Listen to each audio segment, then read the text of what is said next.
Greetings, it is I, Tantus Naravan Dracovin, Lord and Emperor of the Dracovin Empire, and welcome. It is time to continue my discussion on Shadowrun. I've been talking about, of course, running the shadows. We moved on from the wireless world, from magic, we're running the shadows now, and we were talking about healing. Well, let's dive more into healing and then move on to toxins today. Well, when it comes to healing, you can also have medkits and AutoDocs. These are effectively mobile paramedics that you can take with you wherever you go. They by themselves can be used as an important tool. Now, they can of course be used to diagnose issues with a person. They can be used as a supplement, adding dice to someone's pool and emptied in order to make a first aid or medicine check, or they can make them themselves. An AutoDoc can be set up to do that. Effectively, what you're going to do is you're going to use the AutoDoc whenever you're making your appropriate check. And if you have first aid or medicine, you'll roll those checks and you will add the AutoDoc's rating as a modifier to your own dice pool when using it. Now, if you should happen not be trained in medicine or first aid, you can still use an AutoDoc to do it. You are allowed to use it untrained then without any kind of penalty. The AutoDoc will kind of lead you through it a little bit. The AutoDoc will add its rating to your natural attribute. That's it. That's all you're getting. Or if you really want to, you can take the AutoDoc and set it up to automatically, by itself, attempt to help out someone. AutoDoc or certain kinds of medkits. These things, you just have to set them. It'll add its own rating to a dice roll. That's all it's going to get, its own rating. So this is what you can do, again, with both medkits, AutoDocs.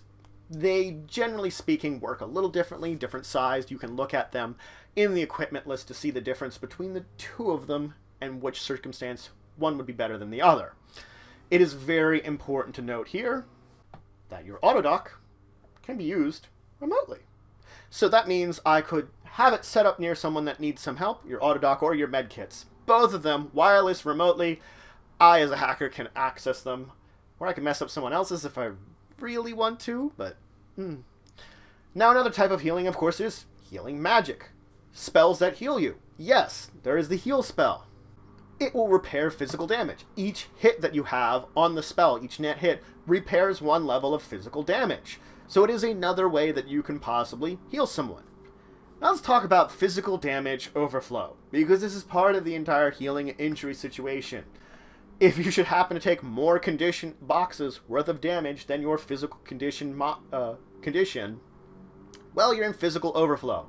You're at risk of dying. Hurrah! We did talk a little bit about what physical overflow is and what it means to go enough into death, but let's talk about healing this. Well, once someone is in this situation, you can indeed help them out using first aid or medicine. For first aid, it's a first aid plus logic 2 test. For medicine, it's a medicine plus logic 2 test that you can roll in order to stabilize your friend, or whoever you're trying to stabilize from bleeding out from the physical condition that they've gotten into. The thing is, your buddy there, or whoever it is, they will continue to take physical damage. They will continue to take boxes worth of damage. Every body combat turns that they sit there, they take another box of damage once they're in physical overflow. And that will go on until they die, or until you stabilize them. So, if I just make mine 2, I stabilize them. If I fail it, they're continuing to bleed until I die. The problem with repeatedly attempting to stabilize is every stabilization check after the first incurs a -2 dice pool penalty that is cumulative. So it keeps getting worse and worse and worse and worse and worse for me to attempt to stabilize this person until they're screwed. Granted, I could also use the stabilization spell, which will automatically stabilize the person, if I have magic. Once the person is stabilized, I can use first aid, I can use medicine, I could use magic, I could use any of these in order to attempt to heal this person and start getting them back up on their feet. Just like any other healing, they're in a condition where I can start helping them out. Though, depending on how much damage they've taken, it might be a long road of healing them up. Now let's talk about yet another thing that can, well, do damage to you or more. Toxins. Toxins, in general, is another way that you can take an injury. Generally, they can sometimes have other effects that could possibly occur to you, but damage is one of the more primary things that will occur to you when you get exposed to a toxin. Each toxin has their own method which they will affect your character. This is the vector which they're going to be used. Contact basically means it has to contact my skin. If it contacts with my skin, I'm affected by it. Ingested means, whoop, it's got to go into my digestive system. I got to drink it or eat it. It gets in there. It's in my system. And inhaled means I breathe it in. It comes into my lungs and then gets into my system. Injected means, well, exactly that. It has to enter into my bloodstream directly. Usually this is through a needle, but it could also be on a weapon or something. But regardless, it has to get into my blood somehow, and then I'm affected by that toxin. Now, every toxin has a speed. Speed tells you how long it will be, how many combat turns, how many minutes after you are exposed to that toxin that you finally get the effects hitting you. The damage, the whatever, that's how long it is before that poison hits into you, that toxin hits into you. Now, this will always take place at the end of the combat turn it's talking about. Basically, every time, end of that combat turns. So it's after 4 combat turns, let's say. It's the end of that 4th combat turn, I'm getting hit with this effect. If it says immediate, it doesn't technically mean immediate. It means at the end of the combat turn I was exposed to. The same combat turn. So I'm not waiting any combat turns. I'm immediately, at the end of that combat turn, getting hit with that toxin. Now, toxins will have a power associated with too. Power traditionally represents the amount of damage it does. This can, of course, be stun or physical. But power isn't necessarily just damage.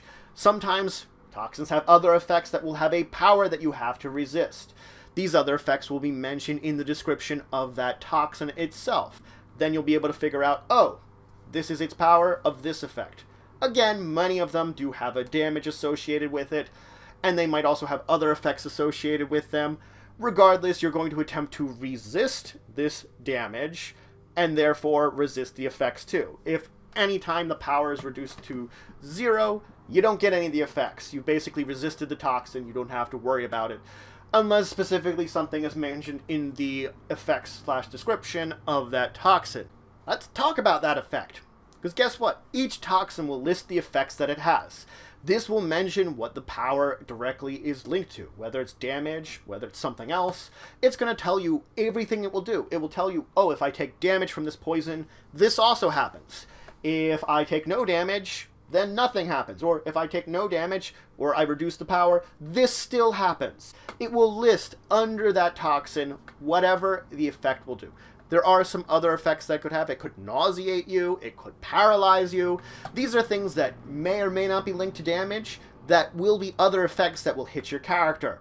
That will be linked intrinsically, usually, to the power of the toxin. Now, nausea, paralysis, their rules are listed in the book. So if you want to look at either of these, if you have a toxin that's associated with it, you can look up how it will affect your characters or your players, depending on if you're, again, GM or player. Again, if you reduce that to 0, for whatever its power is, usually no effect. Now, guess what? If you have a antitoxin or some other kind of protection, you can use it against this toxin. But the thing is, you need to have it in place before whatever effect would go off, before the speed ends. So you either would have had to take an antitoxin after your exposure, but before the damage is dealt, or have that protection up before you're even exposed to this toxin anyway. Basically, it's a precaution more than anything. The antitoxin, granted, you're going to be taking that probably in response to a toxin you just got exposed to in hopes that you're quick enough with its speed, putting it in place. Now, some toxins have penetration. This works exactly like armor penetration, except it penetrates the defenses the target will have. Any kind of special defenses that they will have, this will penetrate it. It will penetrate their ability to absorb the toxin, protect themselves from it. Penetration's fun in that way. Alright, so that's it for today. I talked a little bit more about healing, of course, with medkits and AutoDocs, two types of tools that have slightly different uses. Again, we'll talk about that maybe a little bit more when we get to equipment. But the two of them generally do something similar. Help someone heal someone. Diagnose them, give them extra dice pools, or do it on their own. I also talked about magical healing, and then I talked about physical damage overflow, where you pretty much are screwed and you're dying, you're slowly bleeding out, and someone might want to stabilize you using first aid or medicine. I then moved on to talking about toxins, another way of getting your character damaged. I went over a lot of the basics of toxins, including its power, how you're being basically affected by its vector, its speed, how quickly it affects you, and a couple of other small details. In the next episode, we're going to finish talking about toxins, and we're going to talk about drugs, because drugs are not quite toxins, but they can be. They're somewhere in there, in this stuff that you're going to be getting into your body and messing it up. If you have any questions, comments, anything you would say, anything you think I left out, please leave in the comments below. Please like, share, and subscribe. It shows support the channel, the Empire, the work I do. If you want to show some extra support, you can always check out my Patreon. Link description below. There's some great rewards there, and it helps to grow and improve the channel. But regardless, until the next time, I bid you farewell.